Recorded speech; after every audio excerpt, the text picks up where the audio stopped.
Okay. Hello, welcome to the Full Frame Podcast with Mark and Ben. I'm Mark, this is Ben, and this is the Full Frame Podcast with Mark and Ben. All right?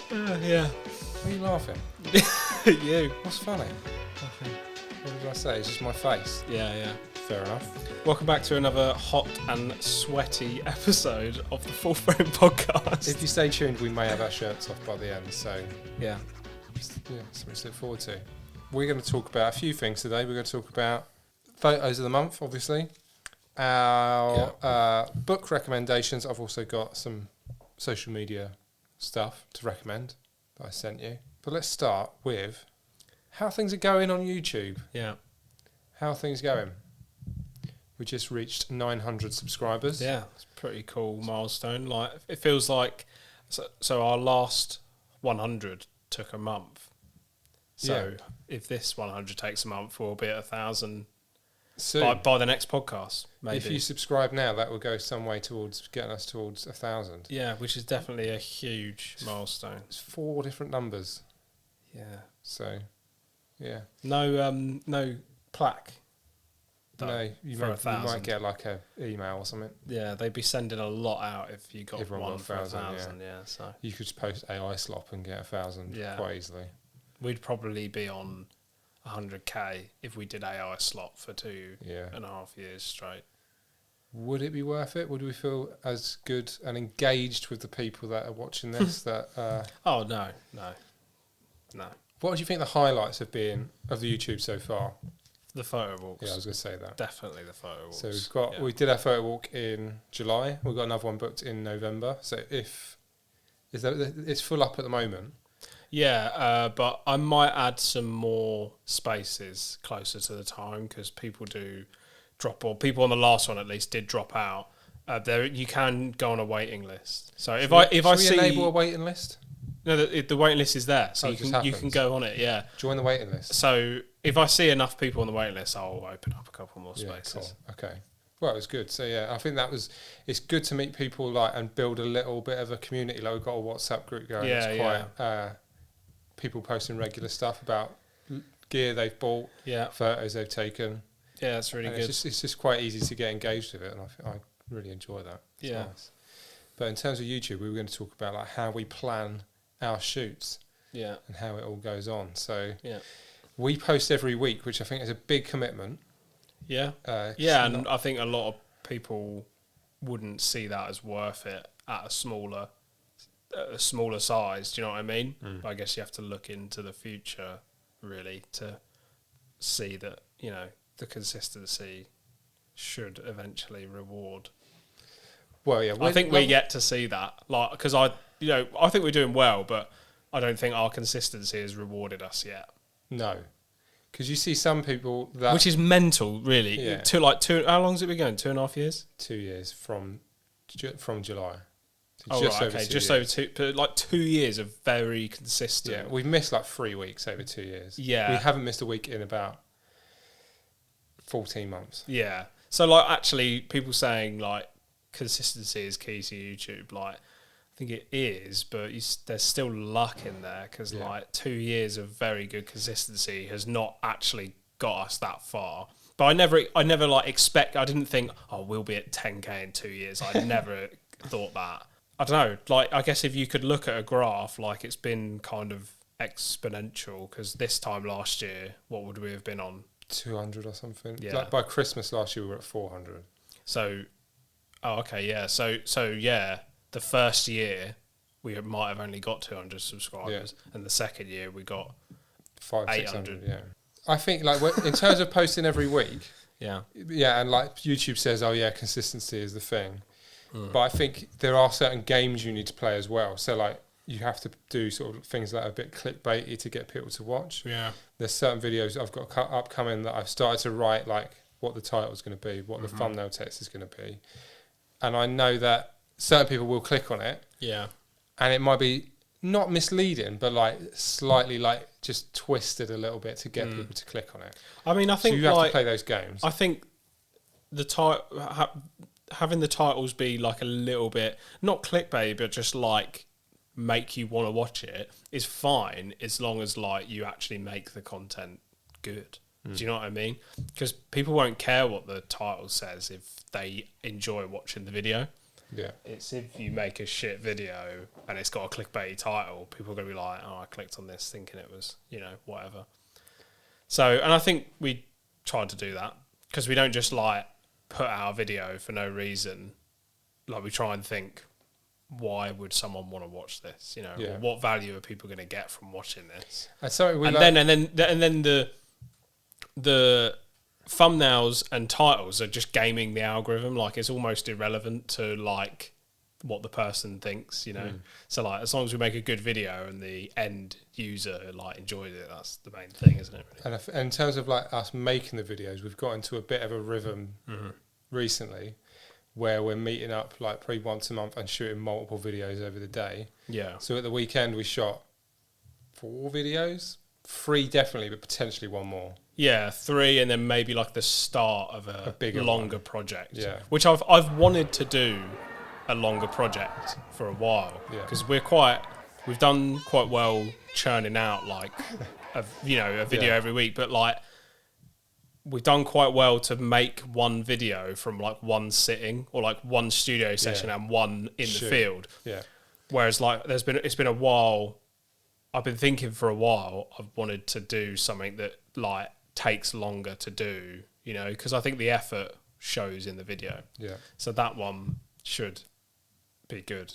And I've got stuff as well that I think probably more personal to me that I want to do that will take a long period of time, and there will be like a photo project that some people will post on YouTube and be a project, and they'll post multiple videos of it. But I kind of want to make ones where it'll be like, I do it in the background and then it's like one big video. Yeah, yeah. Over like various shoots over years or months or whatever. Yeah.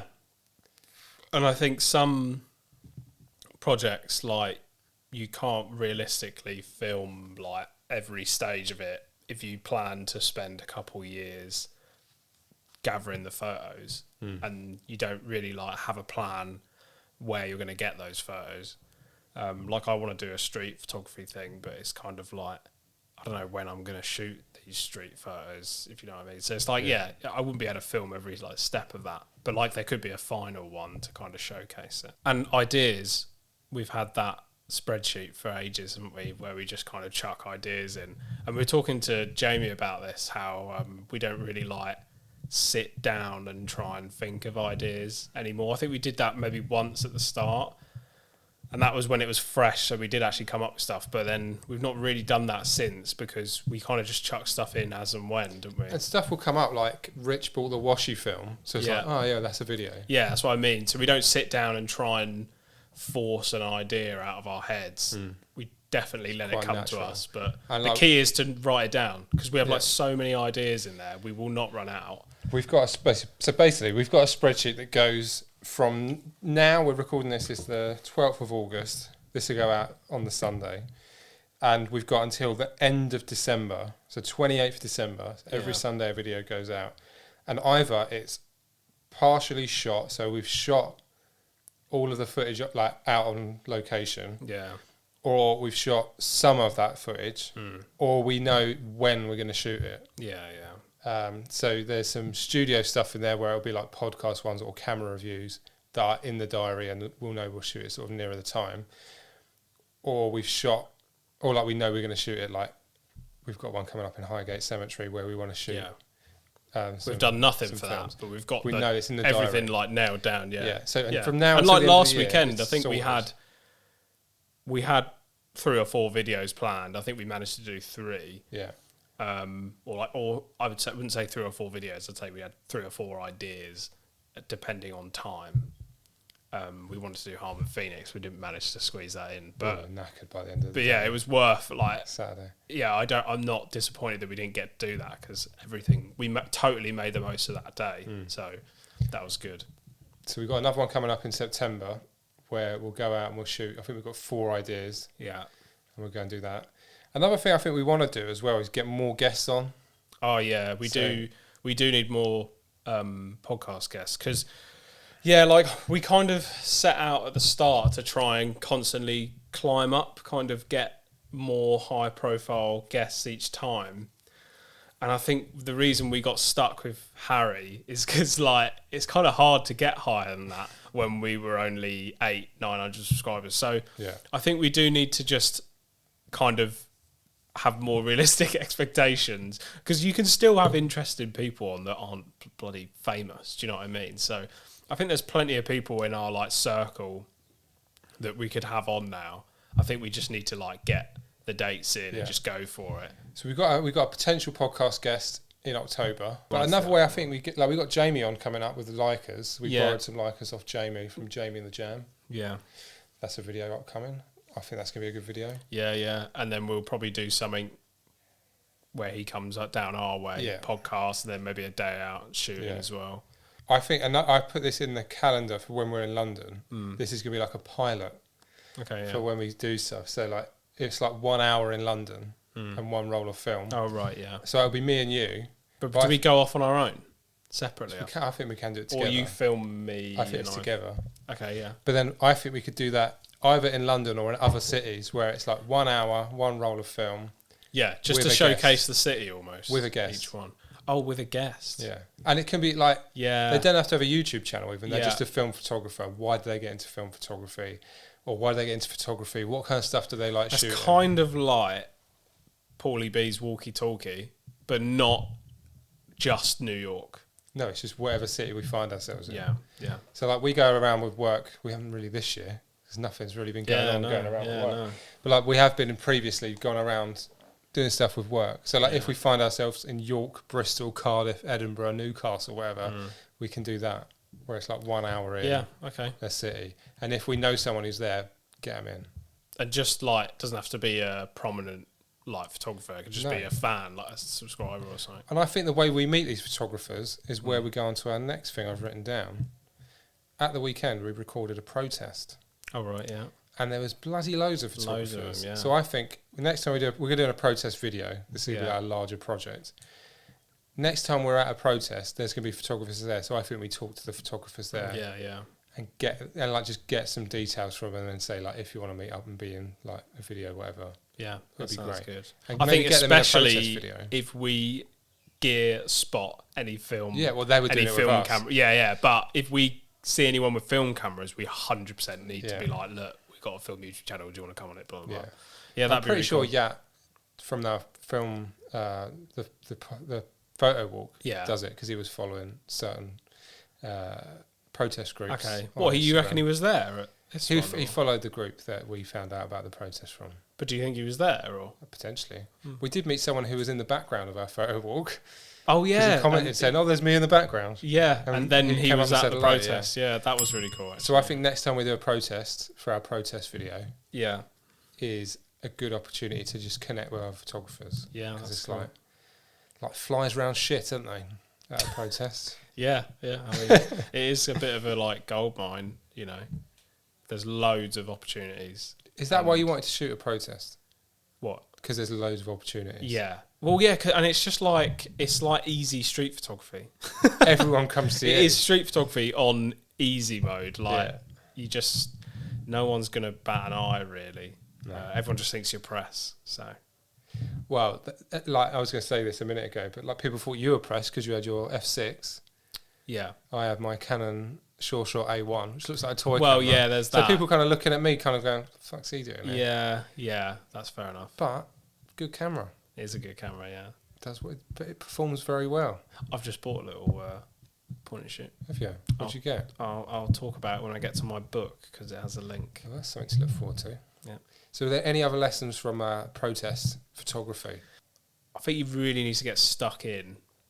And something I did, which, I mean, it didn't end up being that good, but I felt like I needed to do it. I really was trying to walk through the crowd and like look for something interesting rather than just kind of standing there and waiting for it to come to me. But I didn't really find much in the crowd. Like I was trying to find, I mean, there was like a couple things here and there, but I was looking for interesting looking people or interesting looking signs or something, but I didn't really come across anything. Kind of it was a lot of the same. So I think like, you're either going to be like shooting wide stuff, trying to get a lot of people in, or you're going to go like down the portrait kind of route where it's like individual people.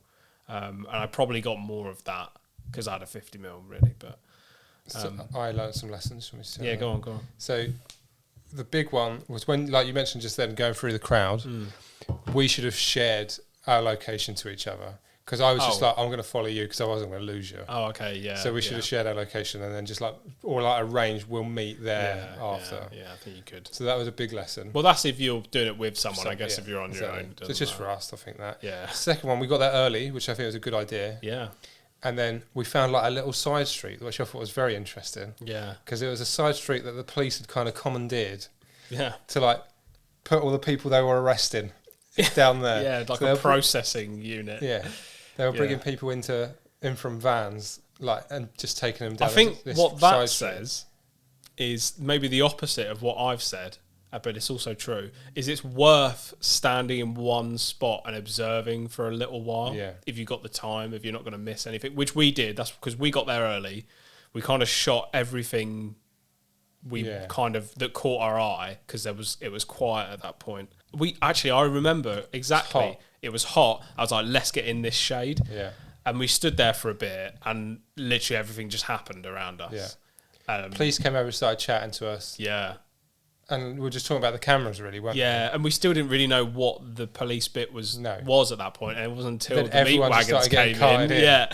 Yeah, so I guess that leaves it on a bit of a cliffhanger for that video if it happens. But yeah, so I think like on one hand, I think you need to work your way through the crowd to like find the shots, and then on the other hand, it is worth like waiting around for kind of stuff to happen if you like, you know. I think the more you do as well, the more you'll sort of know like where things are going to be. Yeah, I mean, we did a pretty good job of being at the front of the like march, so to speak. And that was all right, but I did find, I don't know if you found this, there was a lot of like people in the way, kind of like just filming on phones and like, do you know what I mean? And they had like they had a front row of people that were like covering up the signs. Yeah.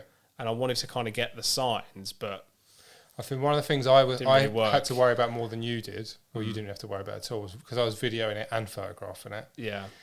But I think I've got some good video. Yeah, you 100% did, yeah. So, yeah, I was sort of thinking in two modes, whereas if I was just photographing it, I'd be like, right, I need to go here, here, and here. Yeah. So a lot of lessons learned, but I think if we're doing a protest video, we're going to do a few different protests, probably in London, because that's where the big ones are. It's going to be a good video, and there'll be some interesting stuff. And like we'll talk to other photographers about like lessons they've learned and stuff from it. Yeah, yeah. But for a first shoot, I think it went well. Should we do photos of the month? Sure. What you got? I've got 5 photos, but one of them is a set of 3. Okay, I'm going to go. My number 3 is this one from Cardiff of a lady on a. Oh, and like a knitting shop. Yeah, just. She spotted you. Yeah. Did you have a conversation? I did ask her to take her photo. Okay. But she was pretty good at just carrying on with what she was doing. She didn't really pose. She just looked up. Crazy. Do you find it easy to talk to people about, oh, can I take your picture? And what's once you do it, it's so easy. Yeah. But getting yourself to do it. The first one. Yeah, well, yeah, the first one. But like, I don't know, like just going to say it can be quite hard. I sometimes get like a vibe around people where it's like, I shouldn't ask them, I should just do it. Some it's like, I should do it and then just give them a little afterwards, a little like nod of like cheers. And some, I'll give them like the thumbs up, like, and they'll give me that back. And some I'll just ask. I haven't tried doing that, but I need to try it and figure out how it works. It's a scale for me. Whereas like when we shot with Jamie at the weekend, he was just doing it. Yeah, which I think is that's also, all he does. Which is fair enough. But like 90% of the people didn't care, which was interesting. Yeah. But I mean, I know that, but you know, it's getting to do it yourself is hard. Yeah, and there is like merit to not a posed photograph, but like if you ask someone to take their photo and you're just doing a portrait because they're like a interesting looking person or they've dressed up or something like that. I mean, that sometimes could look better than a candid, you know? Yeah. So if you can get like a proper portrait, you know, like that Yat from the photo walk, he got a photo of a guy in Chinatown, and he'd obviously asked him to take his photo, and I took a candid one of him, and his one's way better because he's got just a face-on portrait of the guy. It's just better. Yeah. So, yeah, candids aren't always better than pre-planned sort of things. So, yeah. There's merit for both sides, I think. Anyway, we went on a tangent again. We're doing tangents. The tangent episode. Sure. Mine is on Velvia. Yeah. Velvia. And it's the 10-year photo of me and my mate. So, story behind this. I may do a video on this. It is in the list of videos to do. But I don't know if I've got enough video footage to do it. I know what you mean, yeah. So, this may be all you see of it. So every 10 years from 2005, me and my mates meet up to take basically the same photo to see how much we've aged. You've done 3. So this is the third one, to 2005, 2015 and 2025. Yeah. And I shot this one on Velvia because I'm now into film photography, which I wasn't 10 years ago or even 20 years ago.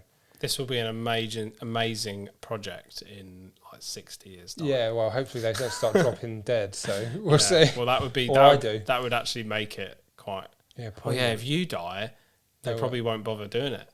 Because I'm the main one. Well, no, because you're the guy taking the photo, yeah? Well, it was this year. Oh, okay, right. So usually it's just a phone.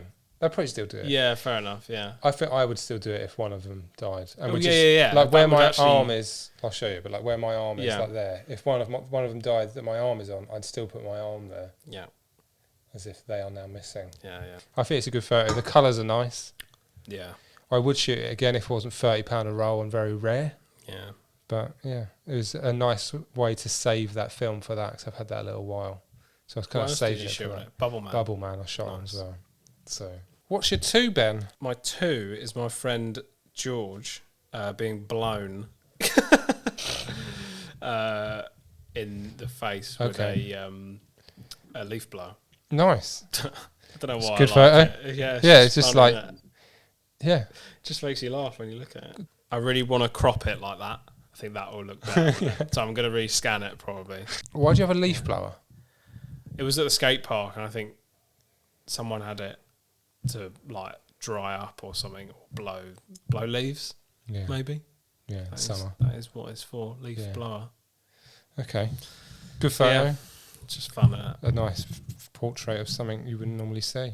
My 2 is a collection of 3. So I'm doing an APS video coming up. Stay tuned. And I can't really choose between them.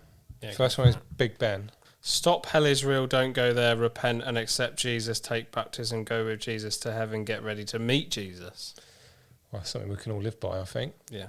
Next one, if you scroll across. Worried about the climate emergency and a question mark. He was one of those that gave me a little nod. Cool. And then the next one.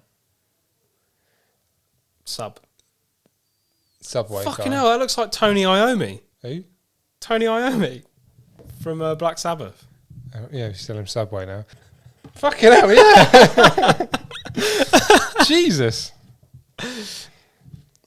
Fuck. Maybe it was... That was one of those where I just walked past and pressed the button. I didn't aim it or anything because it's not very well framed, but Tony Iommi's telling Subway sandwiches. Fucking hell. That is let me hold him up next to each other.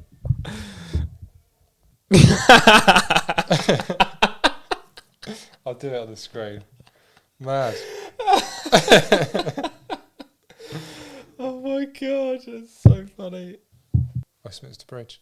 Yeah. But yeah, I couldn't pick between them. What is your 1? My number 1 is you. Yes. Yeah, it's my profile picture on Slack now. Yeah, the Direct Line. Yeah, advert. I'll put that up as well. The AI generated billboard. Yeah, so this was on. Yeah, I don't remember what film stock it was on, but it was on my F6 with that Sigma lens, which is like quite a modern lens, and it is incredibly sharp. These will be on the Pentax video that goes out next week. Yeah. So at the end of the Pentax video, it's a little bit of a comparison between like an old 120 camera and a new 35mm camera with a new lens, and kind of comparing the quality. and that is properly sharp. So that's side by side with the Pentax ones, it will probably be interesting, actually. It was worthwhile having a prop for that. Oh, yeah, the prop was good. Yeah, so I was just quite happy with that one. It came out really good. I didn't even know that lens could focus that close. So it's kind of like, it makes me want to shoot that lens more now, because I know that it can get like really cropped in headshots, which is quite fun. That could be another wider video idea as well, like comparing quality of like lenses, film stocks, film formats. Yeah. You know, I think that's a proper nerdy video that I think people will enjoy, because the people that watch us are proper nerds, yeah, like us. Yeah, which is great. Yeah, yeah, because I'd love to see like the Pentax versus digital, or like an old digital camera or something, versus like a modern lens, blah blah blah, stuff like that. Lab scans versus like my scanner. Yeah, nice. Shit like that. That could be a wider video idea. That ties in well with my number one, because it's of Matt. Oh, okay, the same shoot. So you can see all these next week on the Pentax video, or if you're watching this in the future, you can watch the Pentax video. Yeah. But it's the ultra close up of Matt. Yeah, that's with the extension tube. I kept saying extension lead. Yeah, that's funny. Nice. Well, Matt needed some headshots for his acting stuff. So if you require an actor, I'll put a link to like Matt. And if you require a headshot, give us a message. Yeah. And that fits a good one. And I nailed the focus. Yeah, you did.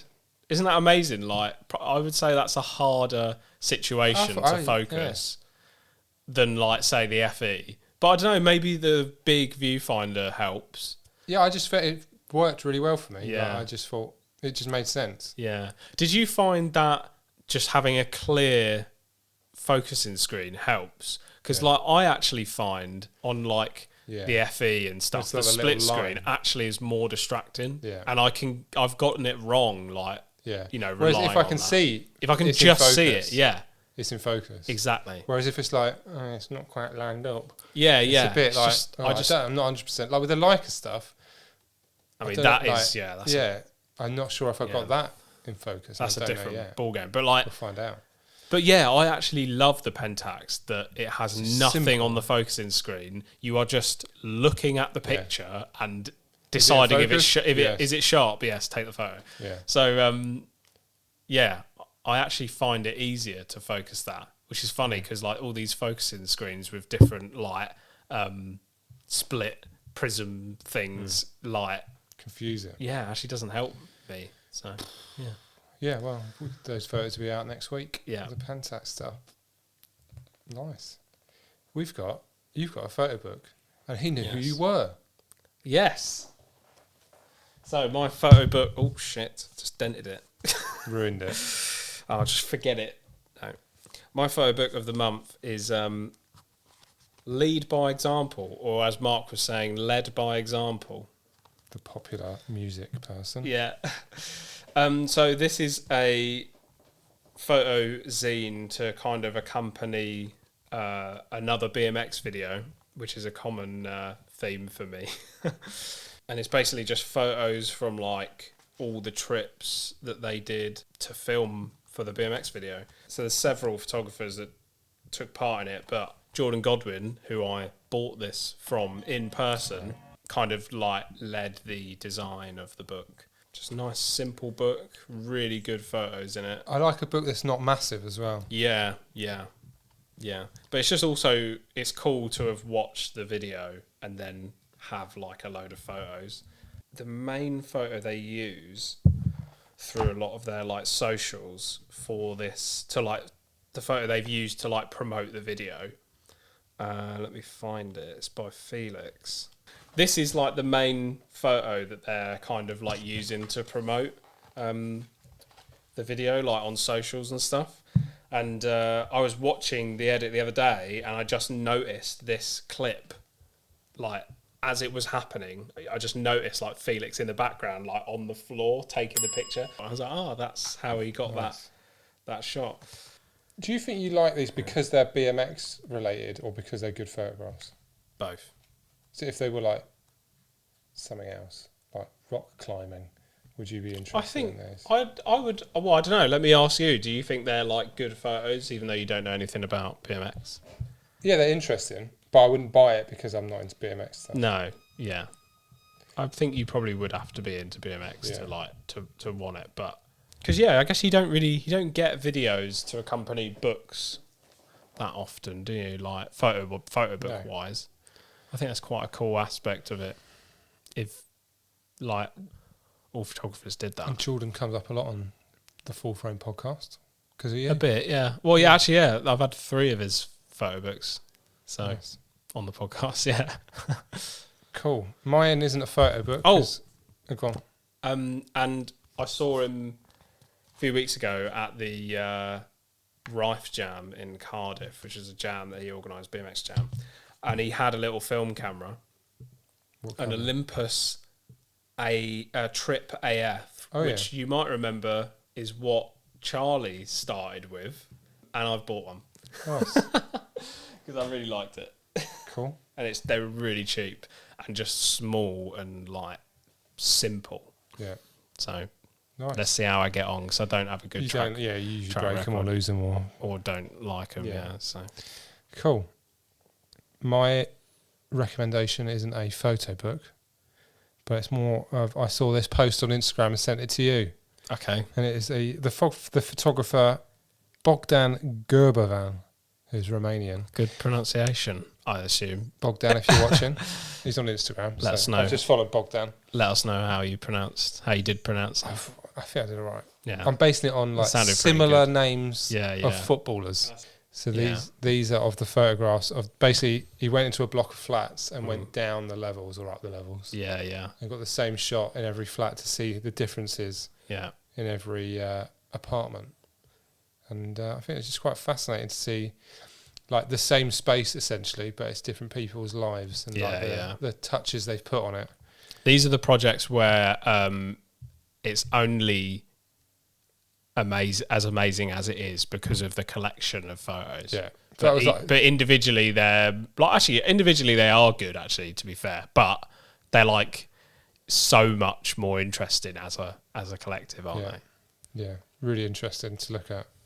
And there's a few in the last month I've sent you. Yeah. I'll bring in to future podcasts because I don't really have any books to talk about. Yeah. I think we were saying before the podcast, I think like there's been a few times where I've kind of wanted to show stuff that I've seen online. So I think that's a good alternative to the photo books if we don't have a photo book to show. Cool. So, yeah. Cool. Right. Thanks for watching. Don't forget to like and subscribe. Comment if you're able. And we'll see you next time for more sexy and exciting adventures on film.